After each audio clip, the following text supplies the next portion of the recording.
Formula 1 arrived in Monaco, where the big news was that there were lots of driver changes in terms of teams getting ready for the Formula E season and beyond.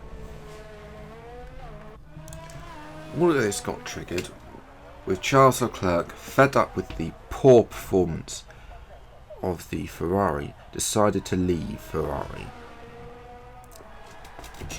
especially after he got offered to replace Sergio Perez at Williams. Leclerc will now be supporting Alonso in his bid to win his third and final World Championship. Ferrari needed to scratch their heads. Who could they get in to replace Leclerc? And they decided on Antonio Giovinazzi to temporarily replace Leclerc until the end of the season. They said once they got to Formula E, Ferrari would look to hire a replacement for Leclerc, and this was Giovinazzi's time to show what he has in the Ferrari. So with Sergio Perez out at Williams, he needed a drive too. But unfortunately for the Mexican, found one much lower down the grid. Jaguar had become frustrated with the performances of Kevin Magnussen, especially the fact he'd slipped behind Nick de Vries when he's supposed to be the team leader. And so Jaguar fired Magnussen and replaced Perez with Magnussen. Magnussen decided to go to IndyCar instead. There was also news at Aston Martin Brabham. Luca Giotto's Sport had decided that he didn't want to be in single-seaters anymore and decided to leave the team and head for sports cars. In comes Alexander Albon to replace Giotto for the rest of the season in a very underperforming car. So with Giovinazzi leaving Alfa Romeo, that means his spot at Alfa Romeo needed replacing. And Alfa Romeo took this chance to refresh the entire team. Fuoco was demoted to back to test driver, with Lorandi, who had shown some good promising results in test driving, now promoted to replace Fuoco. And coming in to replace Giovinazzi is former driver Mick Schumacher, after a successful campaign in Formula 2, which ended early because of the announcement of Formula 1 ending so early, ending at the end of the season. The final driver change happened between Renault and Mercedes. Valtteri Bottas had been picked to run Mercedes' Extreme E program. Subsequently, the Finn will be had to go there to prepare the team. Subsequently, Mercedes needed a replacement driver and contacted Renault about Pierre Gasly. They needed somebody to backfill Lewis Hamilton and hopefully get some points for the team as they wind down their operations in Formula 1. With Russell set to line up Hamilton in 2021 for Formula E, Gasly will be joining Bottas in the Extreme E program for Mercedes at the end of the season. With Gasly moving to Mercedes then, Renault had to get a replacement for Gasly, but Mercedes were able to provide a replacement in the form of Esteban Ocon, the Frenchman, who had a torrid time at Mercedes in Formula E and subsequently almost quit the team halfway through the season.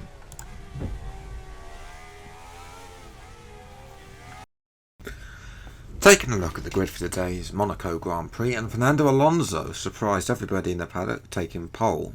Daniel Ricciardo, good job on him, he lines alongside.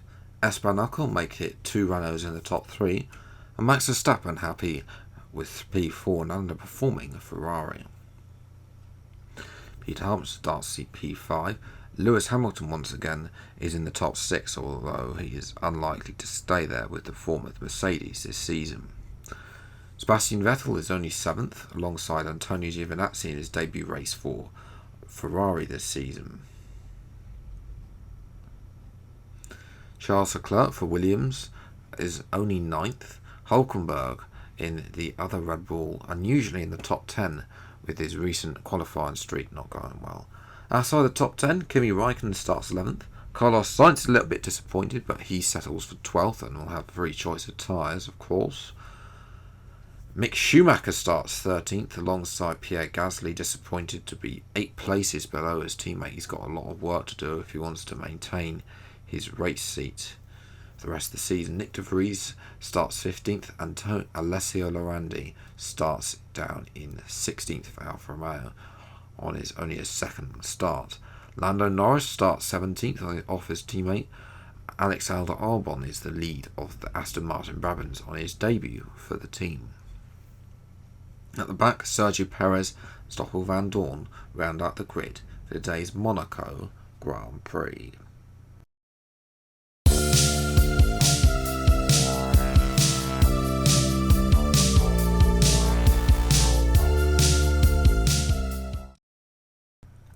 Well, hello everyone and welcome back to another video of Final Fantasy F1 2020 edition, Season 4, the final season, episode number 11 from Monaco, of course.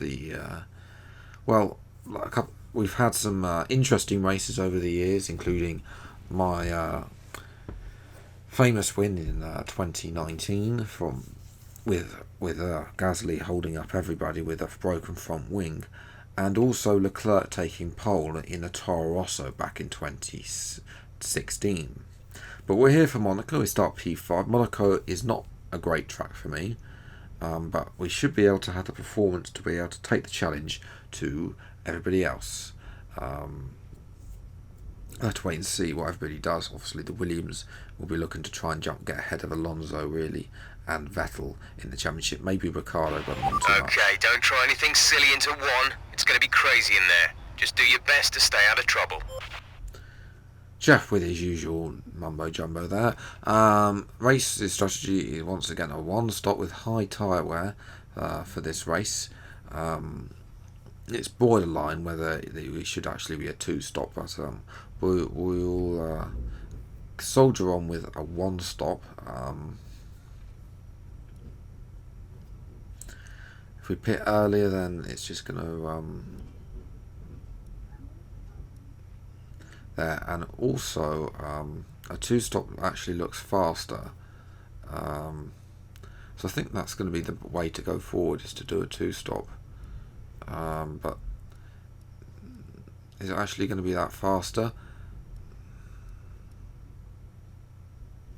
I don't know. I think we can go with the 2-stop and try and stretch the soft tyres. If we can stretch the soft tyres, and we can convert it to a 1-stop if necessary. 5 red lights. Go! And it's been a mediocre start. I mean, we haven't lost anything off the line, but we're going to go down the inside of Max Verstappen down in turn 1. Not going to do much, and the Dutchman contains P1. Is that Ricciardo getting the jump on Alonso? It is on the start. So Ricciardo taking the lead off the Grand Prix going up the hill.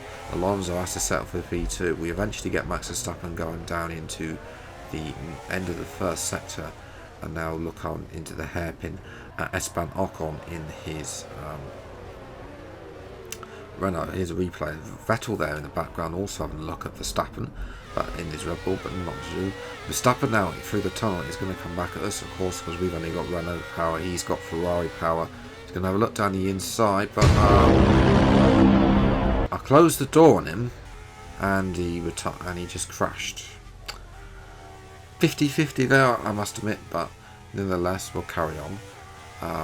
Promotes Vettel and Hamilton into the points as we're watching Ricciardo and Alonso. And here now we have Sebastian Vettel. I'm not sure he got his front wing damage with the Vettel, but he's causing quite a train. Giovinazzi, there's a couple of McLarens in there. Pretty much the entire field is there. Pierre Gasly, his Mercedes career has got off to a tragic start. I mean, well, bigger and better things are coming. for him. With Bottas later on next year. But moving to lap 4, you can see Ricciardo is nowhere in sight on the mini-map, and Alonso is holding us up. Both ourselves and Ocon. Ocon has not made any progress on Alonso, and we need to get a move on if we're going to make this work, especially if we're going to make this strategy work, because otherwise, well, this strategy is going down dead in the water, really. As you see, Ricciardo is running away with victory. Can we have a look down the inside of Ocon into Rascash? Yes, we can. And there we go, up into P3. That is one of my favourite corners to overtake. Through there. There's of course the cafe on this left-hand side, right-hand side rather. There was a contact with Ocon, but I'll just put that down to the IO's aggression.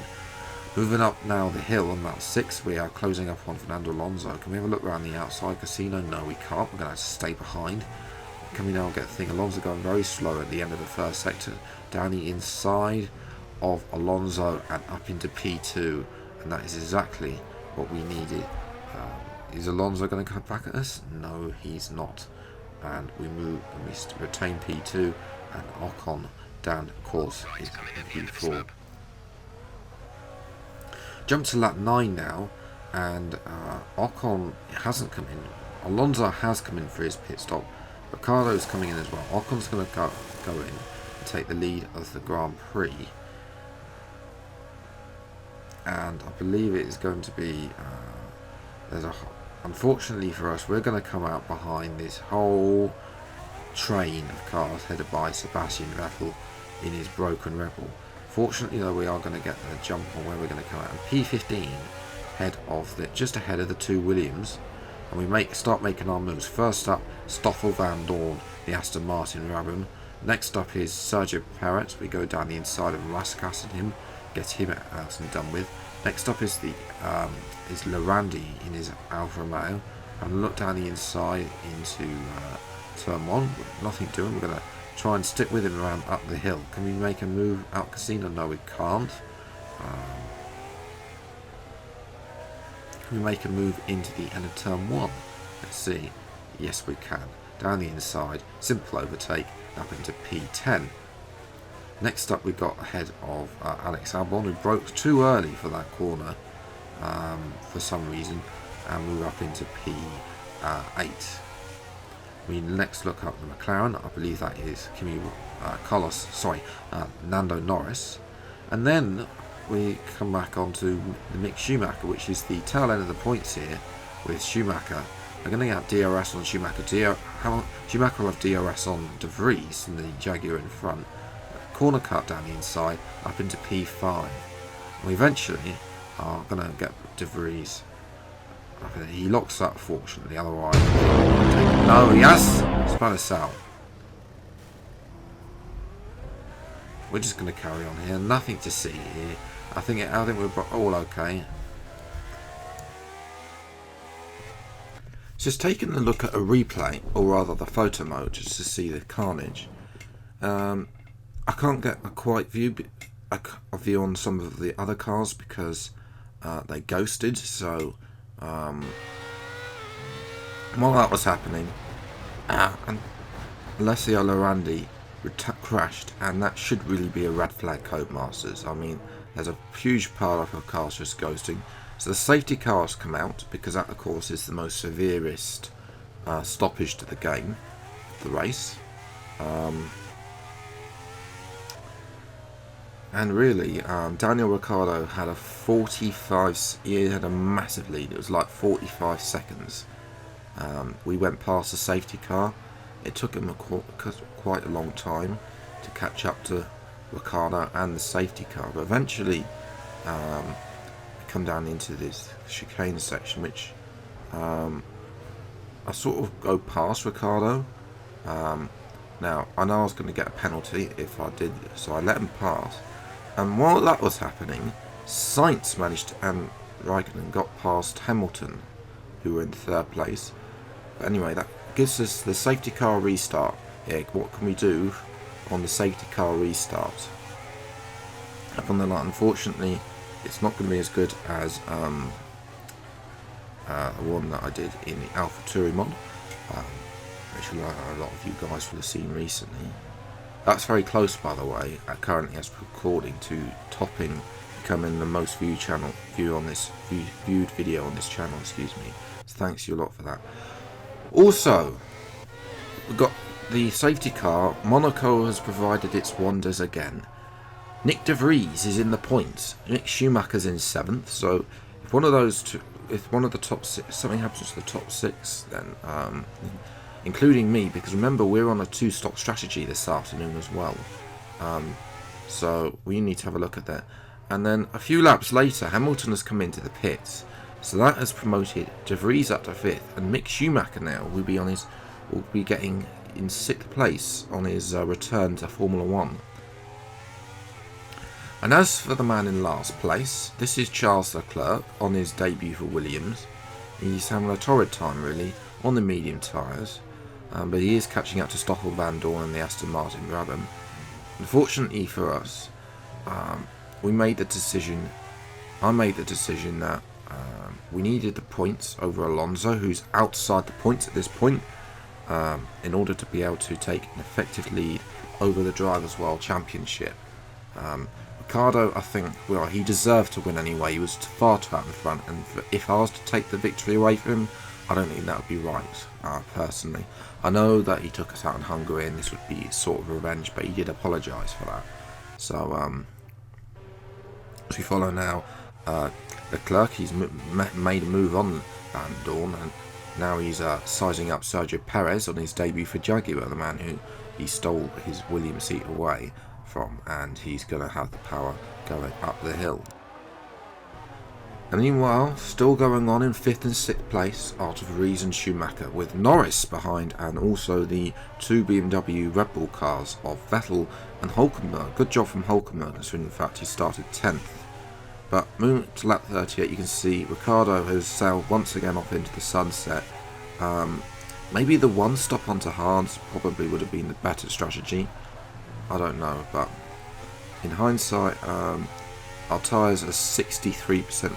The rears, to be fair, are actually doing okay. It's the fronts that are sweet. We've also chipped off a bit of our front wing, so it's sort of a yellowy, it's gone a bit mouldy, basically. You can see that Carlos Sainz is all over the back of us, our teammate. He will have received the order, though, that because he is not fighting the World Championship, I am, that to give way, basically. I'm sure Carlos's time will come in Formula E, but for now, he needs to give way for us, the 2016 World Champion. And that was the race, and we came across the line to finish P2. Sainz is our rear gunner. Ricciardo, beautiful drive out in front, and totally deserved to win. Took control at the start and never looked back. Raikkonen, good P4, quiet P4. De Vries and Schumacher getting their first points of the season, especially for Jaguar. Good result for them. Vettel, no points, and Giovinazzi, also no points, but he was the lead. He's the only Ferrari left on track after Verstappen annihilated himself outside the top 10. Hamilton dropped out again. Ocon, I think, got screwed over doing the 3-stop as well. Alonso and Leclerc finished next to each other, although quite a bit of track on time. And then Perez, Van Dorn, with Lorandi, Albon, Gasly and Verstappen. Albon retired with an engine failure, by the way, and you saw the other 3. So yes, this means that we that our lead at the championship is now 7 points over Fernando Alonso, and it's looking like we could win a world championship for on this channel for the first time since F1 2017. Vettel remains in 3rd and Ricciardo in 4th. They're the realistically people who are going to challenge us there. I don't see anybody else. Maybe Hulkenberg, but he needs to get his act together right now, and Suarez qualifying. In terms of the Constructors' Championship, with Williams not really scoring, Red Bull neither, we closed the gap on Red Bull. We now have 47 points, 9 points, so we're in range. Renault have 40 points now after Ricciardo getting victory, so they're closing in as well. Ferrari have been left behind in 5th place with obviously a couple of points there, and of course Jaguar moving ahead of Aston Martin Brabham. They are the only team now without point and unlikely to score, because there are no, what's the word for it? No crashy. Well, Azerbaijan's not on this calendar, so unless there's a huge pile up at some point, then they're not going to score points. So yes, that's going to be it for today's video of Final Fantasy F1. If you enjoyed, leave a like, subscribe to the channel if you're new to see more episodes of this series, and of course future modded series on the channel. Until the next video, awesome time, take care, thank you so much for watching, enjoy your day, and goodbye.